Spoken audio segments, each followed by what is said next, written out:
Hello students, मैं doctor Deepa Kaushik आज BA second year के पेपर सेकंड हिस्ट्री में आपको राजपूतों की सहयोग नीति के बारे में बताऊंगी। राजपूतों का सहयोग किसके साथ? मुगलों के साथ राजपूतों के सहयोग के बारे में आज चर्चा करेंगे। यहाँ पर टॉपिक लिखा हुआ है राजपूत राज्यों की सहयोग की नीति। जैसे कि आपको पता है कि 13वीं सदी में जब दिल्ली सल्तनत की स्थापना हुई और धीरे धीरे मुस्लिम साम्राज्य जो था वो अपनी जड़ें जमाने लगा। ऐसी स्थिति में जब दिल्ली सल्तनत के जो शासक थे उनमें मुख्यतः अगर हम देखें तो जब दास वंश गद्दी पर बैठा उस समय उसे राजपूतों के साथ संघर्ष करना पड़ा। राजपूतों के साथ संघर्ष जो हुआ उसमें राजपूतों का पलड़ा कई बार भारी रहता और कभी जो दिल्ली सल्तनत के शासक थे उन्हें परास्त करने में या उन पर अधिकार करने में सफल रहते। अलाउद्दीन खिलजी के समय में धीरे धीरे आपने देखा कि अलाउद्दीन खिलजी ने जो साम्राज्यवाद की नीति अपनाई उसमें उसने उत्तर भारत में जो विजय करी उसके परिणाम स्वरूप भारत में इस्लाम का प्रभुत्व स्थापित हो गया और राजपूताना भी उसके प्रभाव में आ गया। इसके बाद हम देखते हैं कि अलाउद्दीन खिलजी के पश्चात जब तुगलक गद्दी पर बैठे तो उस समय पुनः राजपूतों ने अपनी स्वतंत्रता की घोषणा कर दी और ऐसा खिलजी शासकों के समय में भी होता रहा कि वो समय समय पर जो राज्य थे वो अपनी स्वतंत्रता की घोषणा करते रहे। अगर हम देखते हैं इतिहास को पलटते हैं तो हम देखते हैं कि महाराणा कुंभा और राणा सांगा के नेतृत्व में राजपूत जो थे वो अपनी शक्ति की सर्वोच्चता पर पहुंच गए या कहें कि उन्होंने अपनी सर्वोच्चता स्थापित कर ली और पुनः राजपूत जो थे वो अपनी वीरता, शौर्य इन सब कारणों से जाने लगे और साथ ही राजपूत जो थे वो अपने वचन के भी बहुत पक्के होते थे। लेकिन जब बाबर ने भारत पर आक्रमण किया और उसके पश्चात उनके जो मुस्लिम राजपूत शासकों के साथ युद्ध हुए उसमें हम ये देखते हैं कि राणा सांगा जबकि बहुत योग्य थे लेकिन खानवा के युद्ध में वो बाबर से परास्त हुए और इसी प्रकार मालदेव गिरी सुमेल के युद्ध में परास्त हुए। इसके परिणाम स्वरूप राजपूतों की शक्ति जो है उसका ह्रास हुआ। लेकिन हम देखते हैं कि बाबर और हुमायूं दोनों ने राजपूतों के साथ मैत्रीपूर्ण संबंध स्थापित नहीं किए और जिसका परिणाम ये हुआ कि साम्राज्य का जो विस्तार इन मुगल शासकों ने किया उसमें राजपूतों का कहीं योगदान नहीं रहा बल्कि उनके साथ उनके संबंध जो थे कटु रहे। बाबर का शासनकाल अल्प रहा इसलिए उसे साम्राज्य को सुदृढ़ करने का मौका भी नहीं मिला। हुमायूं को शेरशाह ने एक बार परास्त किया, पुनः हुमायूं ने अपने राज्य की स्थापना की। लेकिन अगर हम अकबर के शासनकाल से देखते हैं, जब अकबर मुगल सिंहासन पर बैठा तो उसके गद्दी पर बैठने के पश्चात भारत के इतिहास का एक क्रांतिकारी अध्याय शुरू होता है। वो क्या अध्याय है कि अकबर ने गद्दी पर बैठने के बाद ये महसूस कर लिया था कि राजपूतों के सहयोग के बिना इस हिंदूशाही राज्य पर लंबे समय तक शासन करना संभव नहीं होगा और इसके लिए उन्होंने अपनी सामाजिक व्यवस्था में परिवर्तन करने की सोची, जिसका परिणाम ये हुआ कि अकबर ने गैर मुस्लिमों या राजपूतों से सहयोग लेना प्रारंभ कर दिया। और यद्यपि अकबर जब गैर मुस्लिमों से सहयोग ले रहा था तो उसके पीछे उसका मकसद क्या था? उसका मकसद पूर्णतः राजनीतिक था और वो भारत के अधिकांश भाग को अपनी सर्वोच्चता के अंतर्गत राजनीतिक एकता के सूत्र में बांधना चाहता था। लेकिन राजपूतों से सहयोग प्राप्त करने के पीछे उसे इस बात का आभास हो गया था कि जब तक मैं राजपूतों के साथ सामाजिक धार्मिक समानता का व्यवहार नहीं करूंगा, तब तक राजपूत जो ये यशस्वी जाति है, ये हमारे साथ किसी प्रकार के सहयोग को तैयार नहीं होगी। इसलिए उसने इस भावना को देखते हुए राजपूतों पर राजनीतिक नियंत्रण स्थापित करने का प्रयास किया। उसने राज्य में उन्हें ऊंचे मनसब प्रदान किए, उनके साथ वैवाहिक संबंध स्थापित किए। सबसे पहले हम देखते हैं कि 1562 ईस्वी में आमेर के राजा भारमल ने अकबर के साथ अपनी पुत्री का विवाह किया। इसके पश्चात अकबर ने राजपूतों के साथ वैवाहिक संबंधों के द्वारा अपने साम्राज्य को सुदृढ़ करने का प्रयास किया और मेवाड़ को छोड़कर अधिकतर सभी राज्य जो हैं उन्होंने अकबर के साथ सहयोग की नीति अपनाने का निश्चय किया। अब हम देखते हैं कि राजपूतों का सहयोग प्राप्त करने के लिए के क्या कारण थे। तो अकबर द्वारा राजपूत सहयोग का मुख्य कारण क्या था? राजनीतिक आकांक्षा की पूर्ति करना।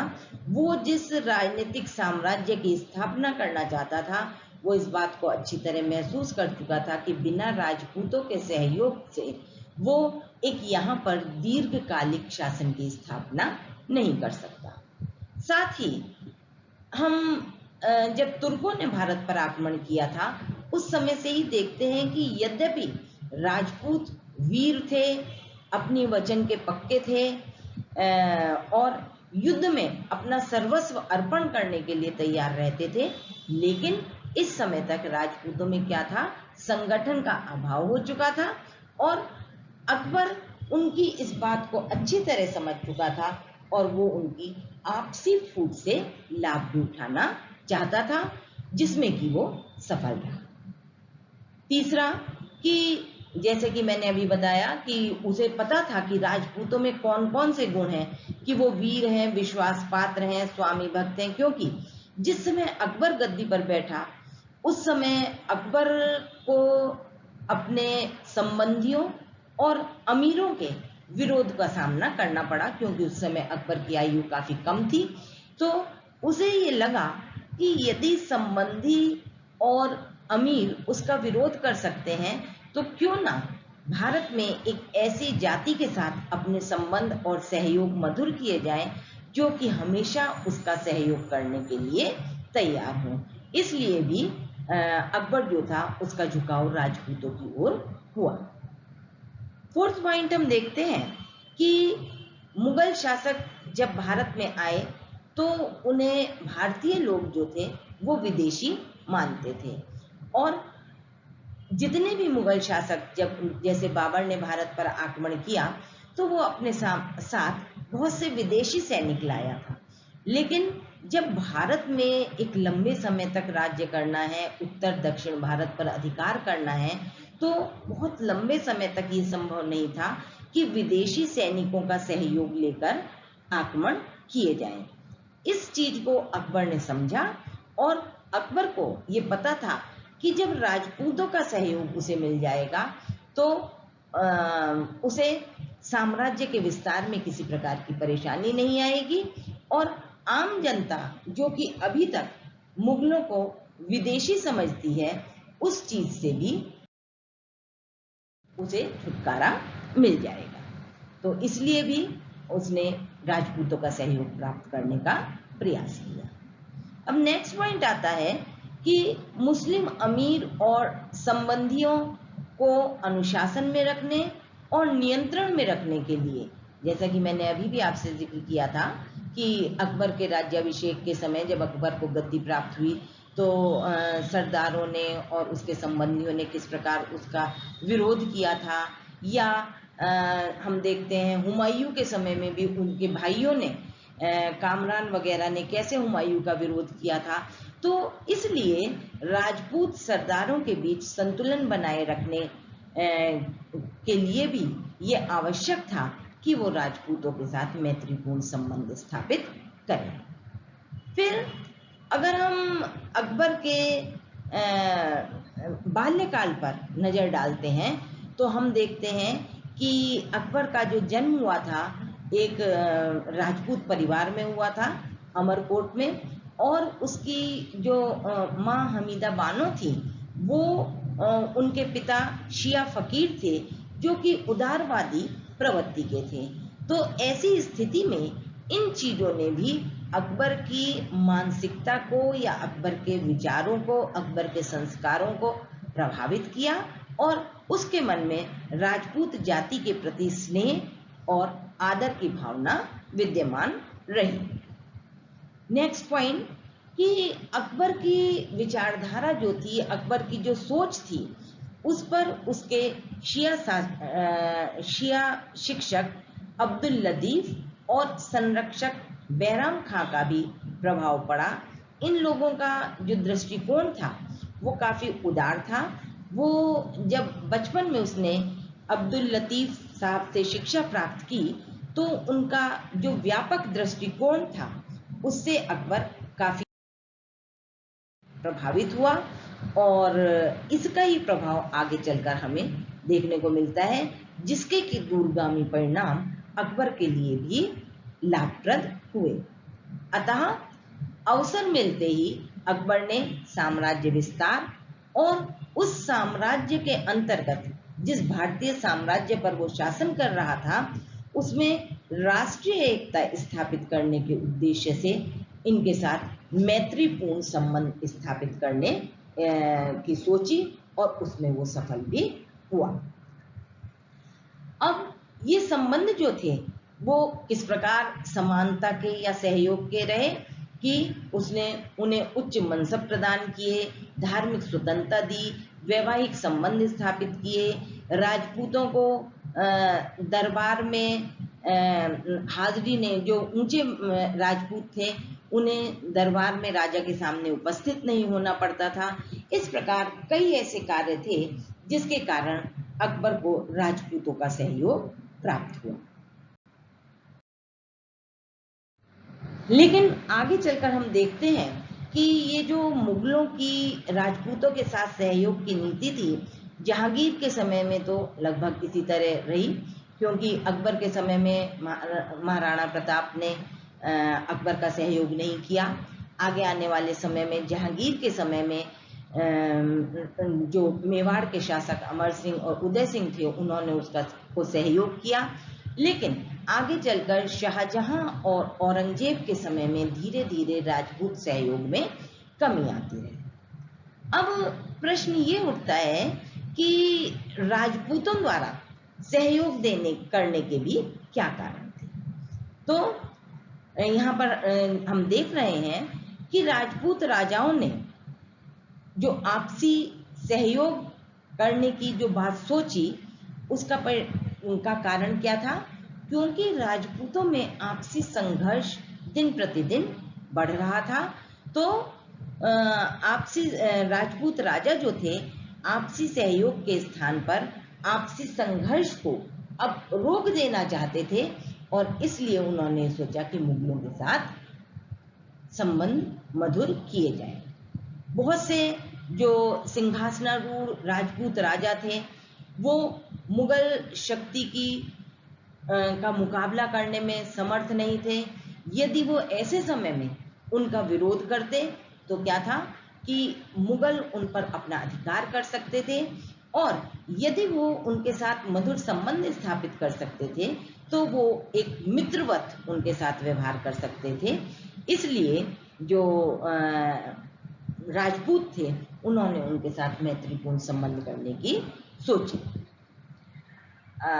जैसे कि भारमल और जोधपुर के उदय सिंह, राठौर और चंद्रसेन द्वारा अकबर के दरबार में वो पहुंचे और उन्होंने अकबर के सामने सहयोग का प्रस्ताव भी रखा। दूसरा, राजपूत जो थे उनमें भाई भतीजावाद काफी बढ़ गया था, जिसका परिणाम ये हुआ कि उसके कारण उनकी भावी उन्नति और समृद्धि जो थी वो उनमें एक प्रकार से रुकावट आ रही थी। प्रारंभ में जब राजपूत राजा हुआ करते थे वो अपने उत्तराधिकारियों के लिए अपना सर्वस्व अर्पित करने के लिए तैयार रहते थे, लेकिन जैसे कि हम देखते हैं बीकानेर, जालौर राज्य के जो संस्थापक शासक थे उनके पैतृक राज्य उन्होंने अपने पैतृक राज्यों के लिए जो नीति अपनाई, अब के राजपूत शासकों में वो त्याग की भावना धीरे धीरे समाप्त होती जा रही थी। तो इसलिए राजपूतों को ये अधिक उचित लग रहा था कि इस समय यदि हम मुगलों के साथ सहयोग कर लेते हैं तो वो हमारे लिए ज्यादा लाभप्रद रहेगा। साथ ही राज्यों में आंतरिक शांति व्यवस्था बनाए रखने के लिए केंद्रीय सत्ता की सहायता की आवश्यकता थी, तो वो भी मुगलों से सहयोग करने के पश्चात अधिक अच्छे प्रकार से प्राप्त हो सकती थी। अतः यदि हम इस पर एक नज़र डालते हैं राजपूत और मुगल सहयोग पर, तो इनका जो आपसी सहयोग था वो काफ़ी भविष्य में उसके सुखदायी परिणाम रहे। लेकिन अब एक प्रश्न ये उठता है कि मुगल राजपूत सहयोग के परिणाम क्या हुए। तो हम देखते हैं कि अकबर ने भले ही मुगलों के साथ वैवाहिक संबंध स्थापित किए, उन्हें धार्मिक और सामाजिक स्वतंत्रता प्रदान की, लेकिन अकबर हर एक दृष्टि से क्या चाहता था, अपनी सर्वोच्चता रखना चाहता था। और इतिहासकारों का ये मानना है कि राजपूतों ने अकबर का सहयोग करके अपनी जो स्वतंत्रता की का जो उनकी नीति थी उसका एक तरह से परित्याग कर दिया और एक तरह वो मुगलों के अधीन हो गए।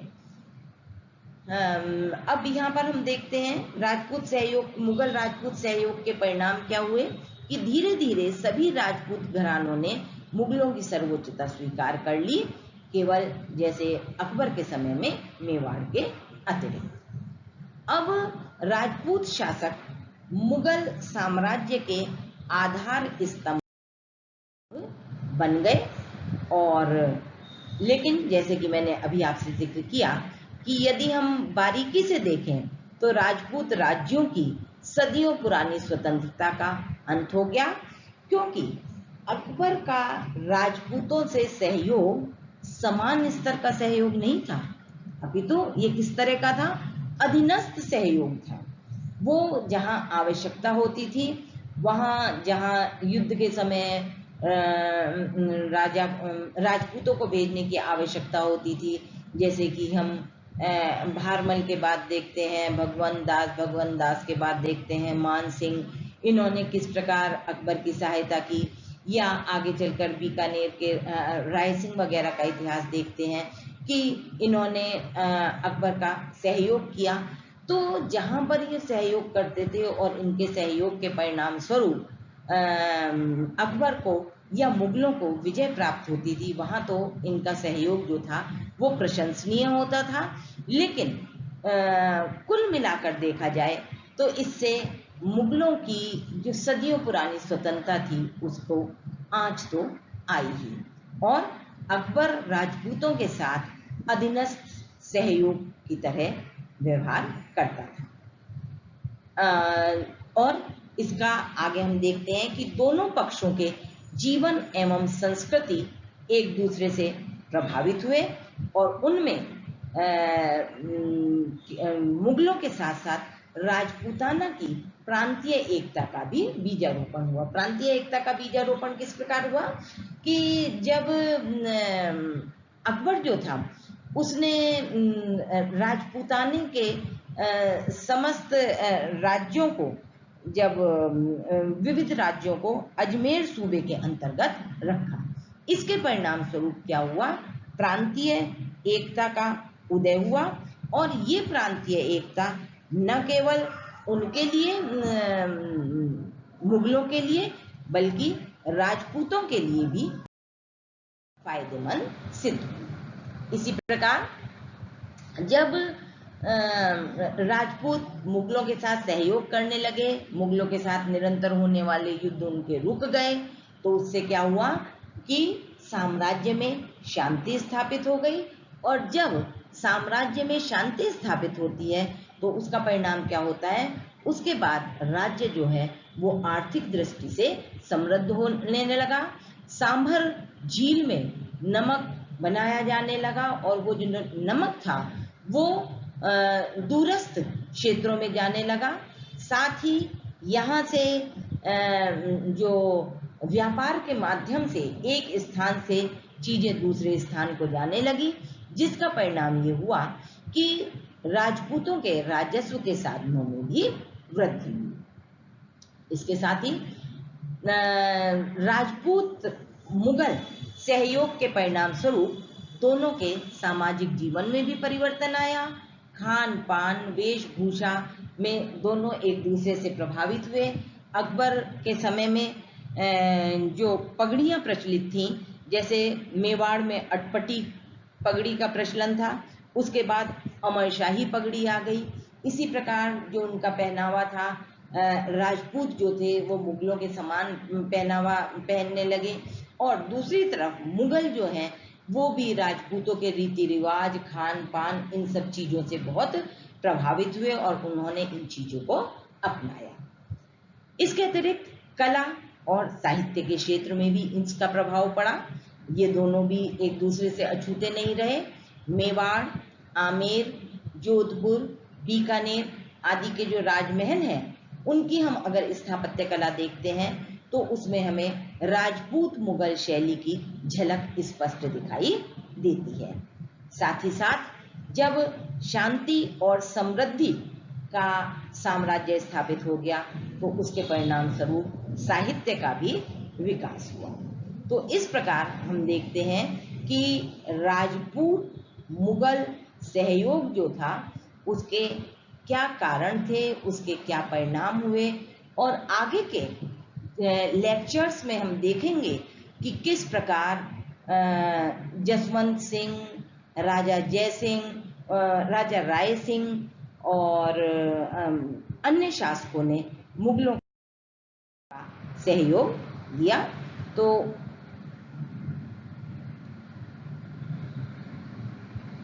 Thank you.